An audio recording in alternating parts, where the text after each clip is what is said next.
क्या आपने कभी सोचा है कैदी सफ़ेद रंग के कपड़े क्यों पहनते हैं? दरअसल दोस्तों इसके 3 प्रमुख कारण होते हैं। पहला कारण यह है कि इस रंग के कपड़े को शर्म का प्रतीक माना जाता है, इसलिए कैदियों को ऐसे कपड़े पहनाए जाते हैं। दूसरा कारण यह है पहचान करना। दरअसल दोस्तों अगर कोई कैदी भाग जाता है तो उसे बाहर के लोग आसानी से पहचान लेंगे और पुलिस को सूचित कर देंगे। इसका तीसरा कारण है गर्मी।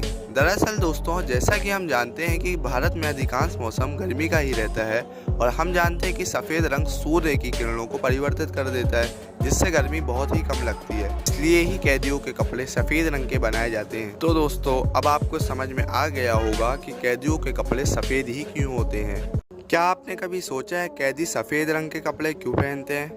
दरअसल दोस्तों इसके 3 प्रमुख कारण होते हैं। पहला कारण यह है कि इस रंग के कपड़े को शर्म का प्रतीक माना जाता है, इसलिए कैदियों को ऐसे कपड़े पहनाए जाते हैं। दूसरा कारण यह है पहचान करना। दरअसल दोस्तों अगर कोई कैदी भाग जाता है तो उसे बाहर के लोग आसानी से पहचान लेंगे और पुलिस को सूचित कर देंगे। इसका तीसरा कारण है गर्मी। दरअसल दोस्तों जैसा कि हम जानते हैं कि भारत में अधिकांश मौसम गर्मी का ही रहता है और हम जानते हैं कि सफ़ेद रंग सूर्य की किरणों को परिवर्तित कर देता है, जिससे गर्मी बहुत ही कम लगती है। इसलिए ही कैदियों के कपड़े सफ़ेद रंग के बनाए जाते हैं। तो दोस्तों अब आपको समझ में आ गया होगा कि कैदियों के कपड़े सफ़ेद ही क्यों होते हैं।